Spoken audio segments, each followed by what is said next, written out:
Okay, hello students.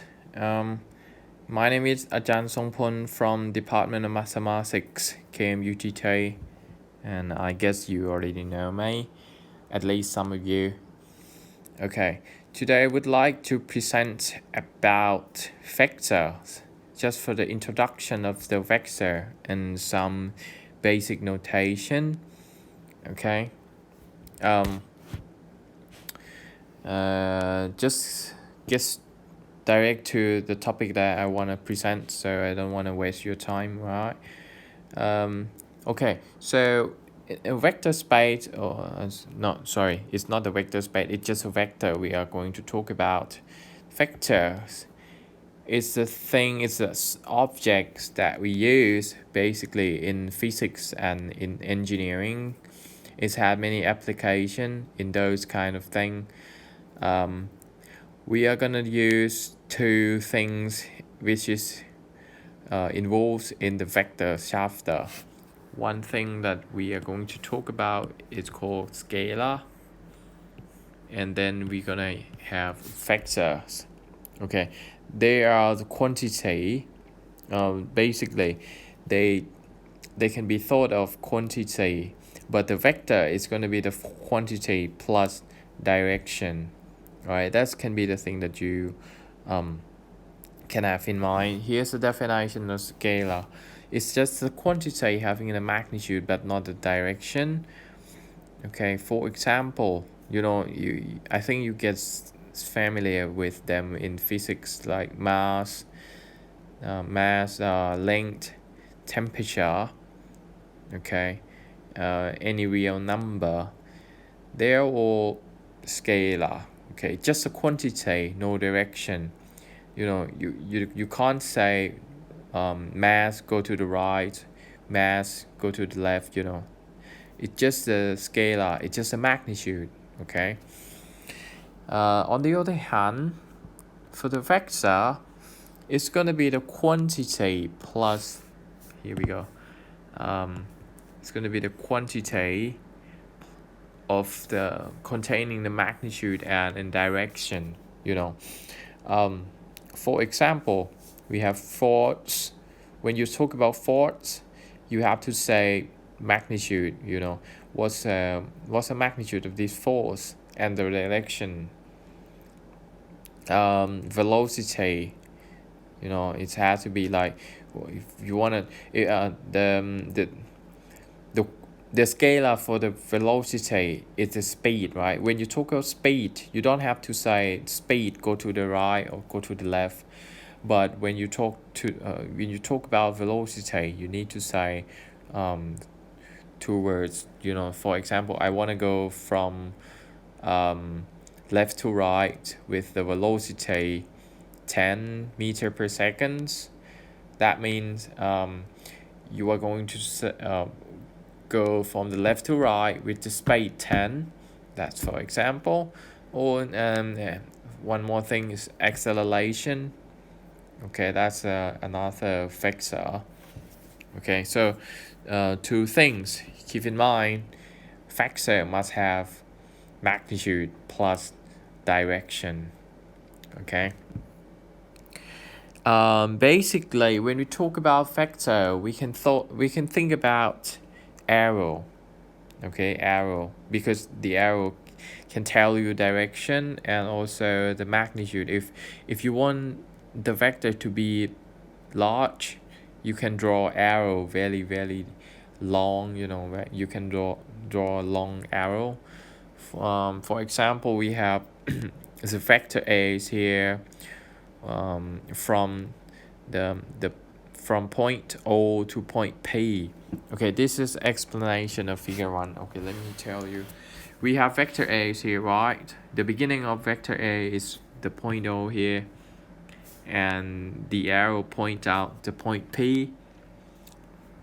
The tail end, the tail which is here, we call it O origin. Okay, or sometimes initial point, but I think just say origin is more natural. Okay, and then the height of the arrow is the point P.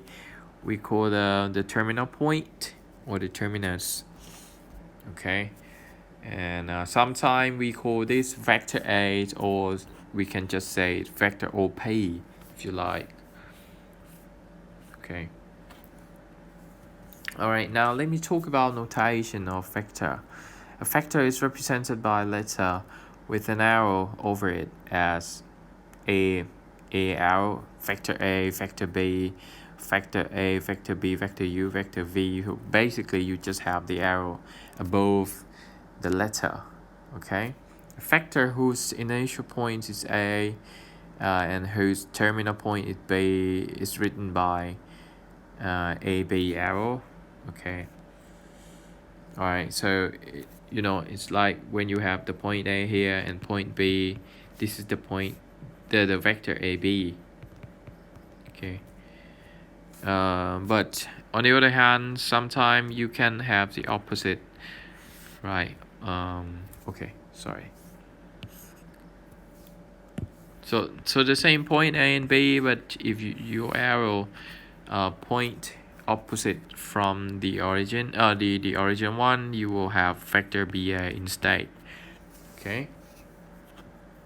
All right. Another notation that you need to know is the magnitude. Okay, magnitude of vector A or AB in this case. Well, remember when you talk about vector, it must contain magnitude plus direction. But if you only need magnitude of the vector, you put the notation. It's just like absolute value, but you have two vertical lines on each side. Okay, so this is called magnitude. Okay, sometimes we call it norm of a vector A. Okay, but anyway, just in our course, just call it magnitude. That's fine. All right.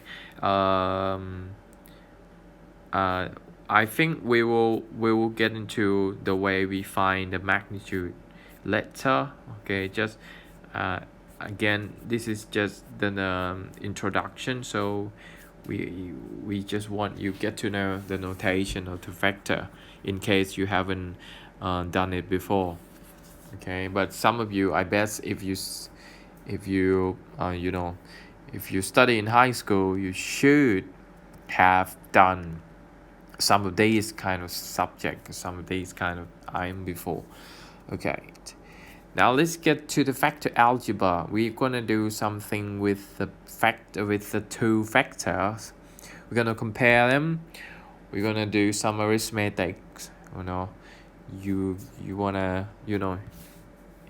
as long as any algebra can do, you can do to the vector. For example, you can compare two vectors to be equal if they have the same magnitude and the same direction. Okay, for example, if you have a vector A and vector B the same, when you say vector is the same, it doesn't mean when you draw it, you have to draw it in the same place. It can be parallel like this, as long as you have the same magnitude and the same direction. Okay. All right. So let me give you one example that you might think they are not the same, but actually they are the same. So like we have this vector, for example, vector A. Okay, it's point out the right side, toward the right side. I do the same thing here, vector B.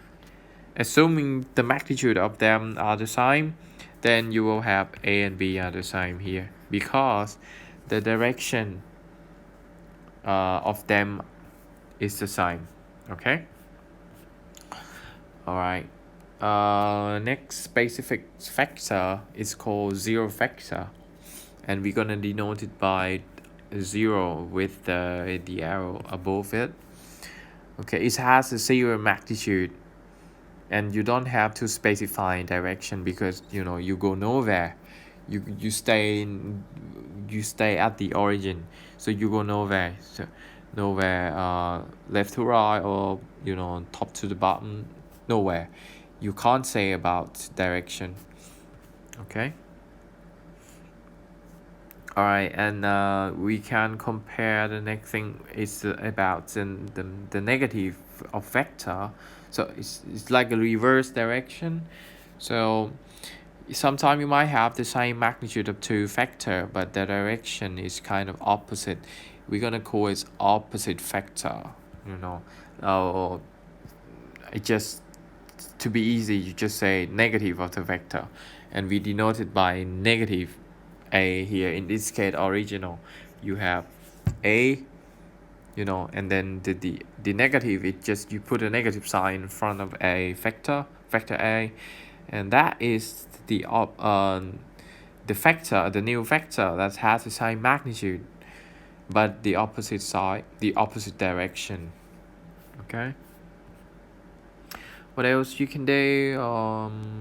The vector are said to be free, which means that the vector can be moved from one position to another provided with the magnitude and direction are not changed. Just like what I told you about the equality of the vector. If you have two vectors the same, doesn't mean you have to draw it in the same place. You can move it as long as you have the same direction and the same magnitude here. For example, in this case, you have these four vector. You move it around xy plane as long as you can preserve the direction and the magnitude. They are all still the same. Okay. Alright, what else we can do about two vector? Two vector A and B are called parallel if they have this property here. Vector A is the and vector B are the proportional to each other. Okay, like you have vector A is the multiple k time vector B. In this case, if you have k greater than 0, or in other words, k is positive, then Ki has the same direction as A, but you have the new magnitude. Okay, that's the thing. In another case, if k is less than 0 or k is negative, you have the opposite direction from A, and also different magnitude. Alright, this is the example. Or in another trivial case is when k is 0. You know, k times A is going to be the 0 vector. Alright. Okay, so for example, in the A case, you have A, the original A here, and then you multiply it by 3/4. Okay, so you're going to have the shorter vector, but the same direction. The second example, you have original I, and then you multiply it by -1/2. Then you get the opposite direction, but also the magnitude is down to the half. Okay, and last example, you have original vector I, and then you multiply it by 0, you get only point. Okay, a point, which means it's just a 0 vector. Okay, what else you can do? You can add them. Okay, you can add the vectors, two vectors together. Okay, let's read it here. The sum of the vectors A and B is a vector, and it's a new vector Z, formed by replacing the initial point B on the terminal point of A, and then joining the initial of A to the terminal point of B. Here's the situation. This is the vector A and vector B. All right, when you place them, you have to place them like this. The head of A must be in the same place of the tail of B. Okay, right here. And then the resulting vector must be from the tail of A to the head of B here. Just like in this example. Okay, this is the vector C. Okay, this is how you add them. All right, and you also can find Oh, by the way, let's read it here. Factor C has an initial point at the initial. Okay, I already explained how to find the resulting factor C. Okay, that's everything contained in the note here. Number 7 is about the difference of two factor A and B. Well, when you can find factor A minus factor B, but actually it just the addition. You just turn vector B to the negative of vector B and you add them up. You add vector A with negative vector B. So for example, if original you have vector A like this from left to right and vector B like diagonally like this. Okay, so when you want to find A minus B, you must find negative B first, which is like this. Okay, and then you just move well, you can move let me just do this way. You don't have to move actually. Okay, let me show you here. Vector A's can be drawn like that or like this. This is also vector A, and then you do use the same position from the tail of negative B to the head of A here. Okay, or you can even do like this. You can do the from the tail of A to the head of negative B, because this is also negative B. Okay, you can do anywhere you like as long as it's follow the rule. Okay, all right, these are all about notation of the factor and some introduction. In the next video clip, I will talk about factor in coordinate planes, but I think for the EP1 of the factor that should be enough. Alright, good luck for everybody. Thank you for watching. Bye.